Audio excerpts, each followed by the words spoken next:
I was standing before my son's grave, the weight of 4 years pressing down on me. The air was thick with the grief I'd carried since the day he left. But in the midst of my mourning, I heard it, a child's laughter. It was bright, full of life, and eerily familiar. Turning, I saw him. A little boy, no older than 4 or 5, standing at the foot of Arthur's grave. He had the same eyes, the same crooked smile that used to light up my son's face. And there, cradled in his arms, was the teddy bear I had given Arthur on his 5th birthday, the one that had been with him through every milestone, every triumph, and every tear. The bear had never left his side, even when he grew into a young man and moved away for college. And then, I saw her, the woman sitting beside him, watching me with wide eyes. Her face went pale the moment she saw me, her hand instinctively pulling the boy closer to her, as if I was a threat. But why? Who was she hiding from? And why did this little boy call my son Papa? I had come to the cemetery to grieve, to remember my son on the anniversary of his passing. But what I found was something far more complicated. Something buried under years of silence and secrets. It felt as if I had walked straight into a mystery, one that had only just begun to unfold. Before we continue, I'd appreciate it if you could leave a comment below telling us where you're watching from. Don't forget to subscribe to the Never Too Old channel. We're building a community of remarkable individuals who understand that the most important chapters of our lives can happen at any age. Now, back to the story. 4 years had passed, yet the wound of losing Arthur remained fresh. It was like a part of me had been torn away, and no amount of time could stitch it back together. The cemetery gates creaked as they shut behind me, and I nodded to the groundskeeper, who had long since come to recognize me. Every Thursday at 10 o'clock, rain or shine, I made my way to the Vance family plot, which spanned the eastern corner of the cemetery. Generations of Vances rested there under gray stones, each identical in shape, size, and inscription. My heels clicked softly against the cobblestone path as dark clouds gathered above, hinting at the rain that was sure to come by noon. But I wouldn't be long. It was a ritual I had maintained even in the darkest of days. I walked past my husband's grave, past my parents', and toward the newest stone, the one that still, to this day, felt like a cruel joke. Arthur's grave, the one that shouldn't have existed, the one I never thought I would need to visit. The cemetery smelled of fresh cut grass and damp earth. Spring was coming, though it didn't feel like it today. My thoughts drifted to the piles of work waiting for me, quarterly projections on my desk, an acquisition meeting scheduled for tomorrow. Work had become my refuge. It was a way to push the pain down, to keep the memories at bay. But today, standing here, it felt like everything had come rushing back. As I approached Arthur's grave, something caught my eye. A small bunch of wildflowers, daisies and black-eyed Susans, leaning against the headstone. They weren't elaborate, just simple flowers, but they were a sign that someone had been here. Frowning, I wondered who could have left them. Julian, my husband, only visited on Christmas and birthdays, and Arthur's college friends had stopped coming long ago. I took another step forward when I heard it. A child's laughter. Unrestrained, joyful. It sent a chill down my spine. I stepped behind an oak tree, suddenly feeling like an intruder in my own family's cemetery. There, before me, sat a young woman on a blanket spread out in front of Arthur's grave. She couldn't have been older than 30. Her dark hair was pulled back in a ponytail, practical and simple. She wore a pair of faded jeans, the knee patched, and a blue jacket that had seen better days. Nothing about her stood out, but there was something comforting in her presence. Beside her, a little boy bounced on his knees, his voice animated as he spoke to the headstone. The boy, holding a worn-out teddy bear, was saying something I couldn't make out. My heart stopped. That bear. It was Benson. the one that I had given Arthur for his 5th birthday, the very same bear that had been with him for so many years. My breath caught in my throat. I couldn't take my eyes off the boy. He had Arthur's eyes, the same deep blue with a slight tilt at the corners, the same quirk to his smile, the same small cleft in his chin. It was uncanny. He looked exactly like Arthur. My knees grew weak, and I gripped the tree trunk for support. And then I heard it. The woman speaking softly. "Tell Papa what else happened at the doctor." Papa? The word echoed in my mind. She had called Arthur Papa. My mind raced. This boy had to be around 4, and Arthur had been gone exactly 4 years today. The timing was too perfect. But Arthur had never mentioned a woman, never hinted at a relationship serious enough to result in a child. Had he known? Had my son died knowing he was going to be a father? The boy was now making the bear dance along the edge of Arthur's headstone, completely at ease. He seemed so comfortable here, as though this wasn't their first visit. "Leo," the woman said gently, her voice soft but firm, "be careful with Benson. He's very old and special." Leo? The boy's name was Leo.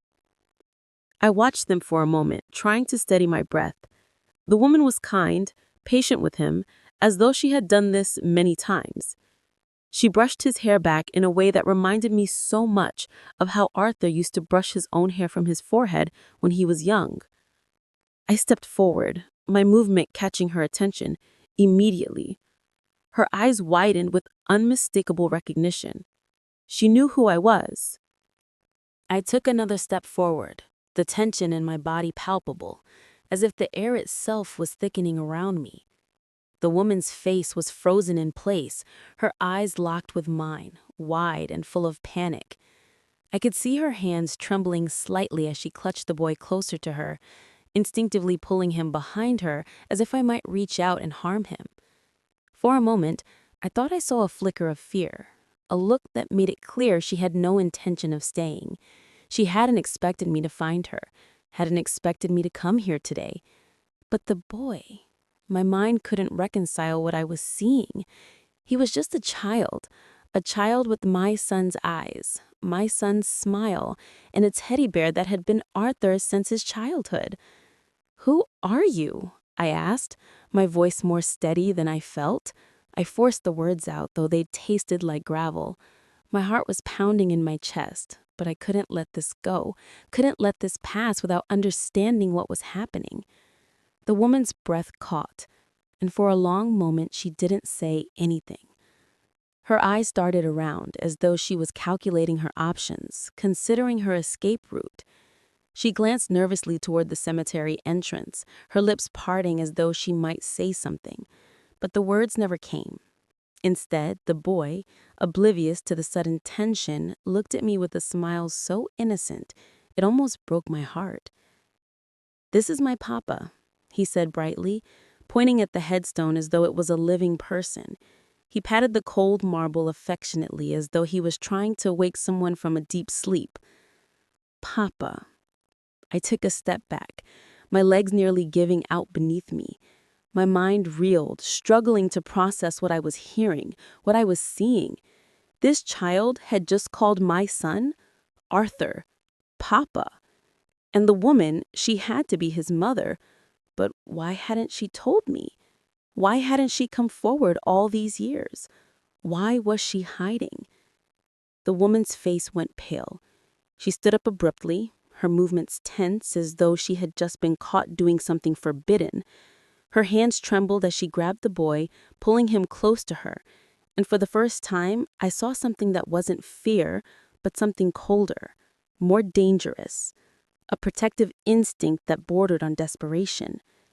"I'm sorry," she whispered, her voice trembling. "We should go." I wasn't ready to let them leave, not without answers. My son was gone, but this boy, this child, looked so much like him. I had to know. I had to understand why this woman had kept him from me. Why hadn't I known about him? No, wait, I said, my voice more forceful now. Who are you? Why didn't you tell me? Why did you keep him from me? She flinched as if my words had struck her. She looked down at Leo, her son, and her eyes softened, the harsh edge fading away for a moment. But the fear in her eyes returned. "We're not here to cause trouble," she said quickly, as if to try and pacify me. "We just wanted Leo to know who his father was. I'm sorry. I didn't mean for this to happen." I looked at the boy again, my heart aching with a strange mixture of emotions I couldn't even begin to unpack. The grief, the shock, the disbelief. It all hit me like a wave crashing against rocks. But there was something else too, something I hadn't anticipated. A burning curiosity, a desire to protect this child, to understand what had kept him hidden for so long. "You're his mother?" I asked, my voice cracking. "What's your name?" The woman hesitated for a moment as though weighing the decision to reveal her identity. She finally nodded, her eyes never leaving mine. "Elena Garcia," she said quietly. "I'm Leo's mother." Elena. The name hung in the air between us, and my mind immediately started racing. I had never heard of her before. Arthur had never mentioned a woman named Elena, never hinted at anything. Had he known about Leo? Had he been keeping this secret all along? I stepped closer, my gaze falling to the boy again. Leo. His small face was a mirror of Arthur's, and it tore me apart to see the resemblance. He had Arthur's eyes, his smile, the same dimple in his chin. It was like looking at a younger version of my son. Only this child had never known his father, and that was my fault. I had let my son's memory fade into the past, thinking I was the only one left who remembered him. But now, this little boy, this child, had lived a whole life without me even knowing he existed. "Tell me," I said, my voice quieter now, "why didn't you come to me after he died?" Elena's face tightened, the muscles in her jaw clenching as if she was holding back a flood of emotions. She glanced down at Leo, who was still clutching the bear in his arms, seemingly oblivious to the storm of questions swirling around us. She said, "I tried. I went to the funeral home after everything happened, but I couldn't bring myself to go inside. There were too many people there, people who would never have understood. I wasn't important enough. I was nobody to them." Nobody. The word echoed in my mind as she spoke, and it made me feel a pang of guilt. She had tried to reach out, but I hadn't given her the space to be heard. I had been too wrapped up in my own grief to notice that there were others out there who were also suffering. Arthur had a life outside of me, outside of this family, and it seemed that I had missed everything about it. I stepped forward again, my eyes never leaving Leo. "Why didn't you tell me about him?" I asked softly. "Why didn't you let me know?" Elena's hands were shaking as she started to gather their things, a juice box, a small container of apple slices, the blanket they had been sitting on. She was packing up as if she had no intention of staying. But I couldn't let them go, not like this, not without answers. I looked at the boy once more, my heart aching for him. Leo. I could feel the connection now, this invisible thread that bound us together. This was Arthur's son, and I had missed everything. "That bear," I said, pointing at the teddy bear in Leo's arms. "Arthur had that bear. I gave it to him for his 5th birthday. It's Benson. He used to sleep with it every night." The boy's eyes widened, and he looked down at the bear in his hands as though seeing it for the first time. He then looked up at me, a flicker of recognition in his gaze. "You knew Benson when he was new?" he asked, his voice full of wonder. "I did. I knew Benson when he was new, and I knew your papa, too." Elena had finished gathering their things, but she hesitated. Her eyes flickered with uncertainty, and for the first time, I saw a crack in her armor. "Please," I said, my voice softer now, "we need to talk." I'm sorry, she whispered, her eyes darting toward the cemetery gates. We can't stay. We've already stayed too long. But I couldn't let them go. Not yet. I needed to know more. What's your name? I asked again, my voice firm. She stiffened, her lips pressing together as though she was considering her next move. I'm Alina Garcia, she said once more, her voice shaking slightly. I'm Leo's mother. And we have to go now. I didn't want them to leave, but I couldn't force them to stay. They were already on their way out, Leo's small hand and his mother's, both of them walking toward the gates of the cemetery. The little boy looked back at me, his face still full of innocence, as if he had no idea what was going on. Bye, lady, he called out, waving Benson's paw at me. I watched them disappear through the gates, my heart heavy with unanswered questions. As I stood there, watching Alina and Leo disappear through the gates of the cemetery, a heavy silence settled over me. My feet felt rooted to the ground, as if the weight of this unexpected revelation had anchored me in place. Arthur had a son, my grandson, someone I had never known existed. And yet here I was, learning about him in the most unimaginable way. The boy had my son's eyes, his smile, and the same teddy bear I had given Arthur all those years ago. It was as if the universe had thrown me a cruel reminder of everything I had lost. I didn't know how long I stood there, lost in my thoughts, until I felt Thomas, my driver, at my side. His presence was a comforting one, always reliable, though I had no idea how much longer I could hold it together. Everything all right, Mrs. Vance? Thomas asked, his voice soft and steady, as if he knew instinctively that something had shifted in the air. I didn't answer right away. My mind was still processing, still reeling from the shock of what I had just witnessed. Finally, I spoke, my voice thick with emotion. No, Thomas, everything is not all right. I had expected the day to be like any other Thursday, another quiet, lonely visit to the cemetery to mark another year without my son. But this was something different, something bigger than I could have ever imagined. Thomas nodded, his expression neutral, but I could see the subtle shift in his posture as he understood that today was different. Shall I take you back to the office, Mrs. Vance? He asked. I nodded, though my mind was a million miles away. Yes, Thomas, please, take me back to the office. As I walked to the car, I paused by Arthur's grave. I had my white roses still clutched in my hand, but I didn't place them there just yet. Instead, I bent down and placed my roses beside the wildflowers that had been left by the mysterious visitor. My fingers lingered over Arthur's name, the cold marble smooth under my touch. You had a son, Arthur, I whispered, my voice breaking. He has your eyes, your bear. Why didn't you tell me? I choked back the tears that threatened to rise, the grief swallowing me whole once again. The stone offered no answers, of course, but there was something else stirring inside me now, a need to find out the truth. Why had Arthur kept this secret? Why had Alina kept Leo from me for all these years? And most importantly, why had she been so afraid when she saw me? I stood up, brushing the dirt from my knees, a new resolve settling in my chest. I'll find out what happened, I promised, looking down at my son's grave. I'll take care of your boy.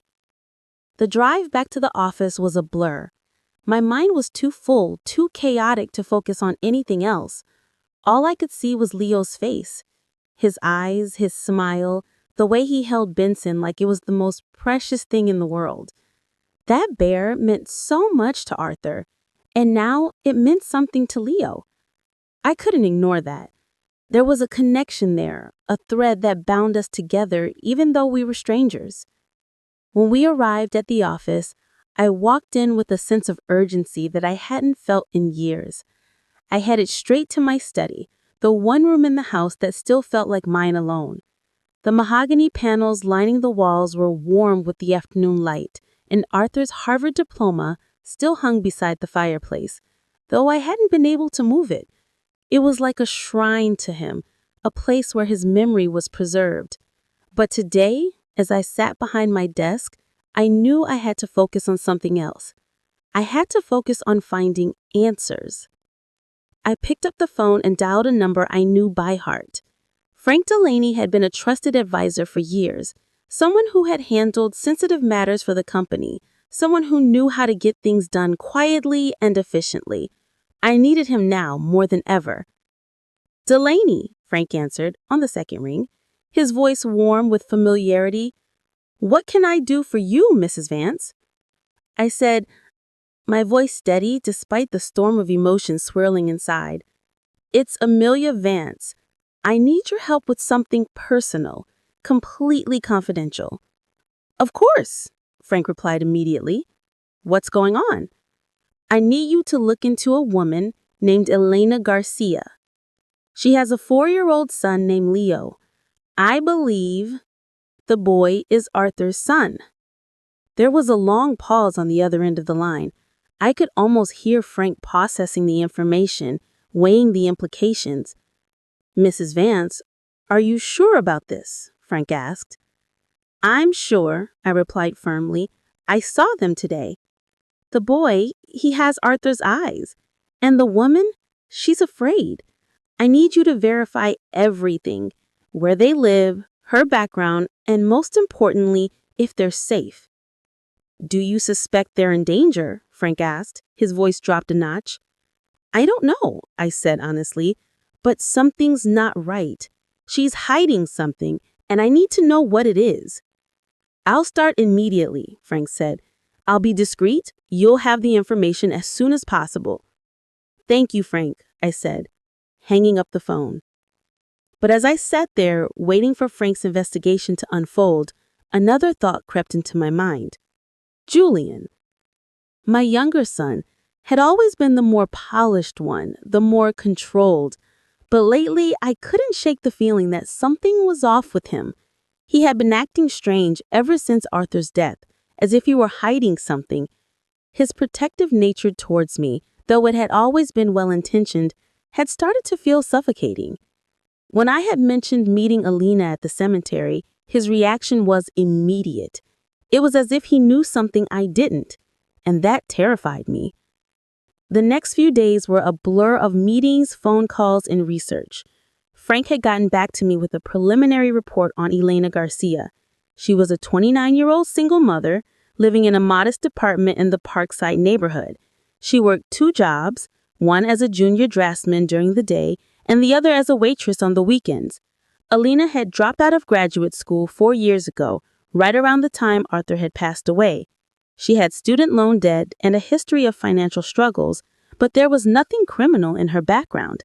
Her landlord spoke highly of her, saying she was quiet and always paid her rent on time, though occasionally late. The boy Leo attended daycare during the day while Alina worked. Frank's report painted a picture of a woman trying her best to make a life for herself and her son.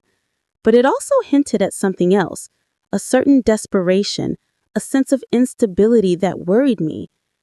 And then there was the issue of the pool incident. Julian had been at the house when Leo had fallen into the deep end.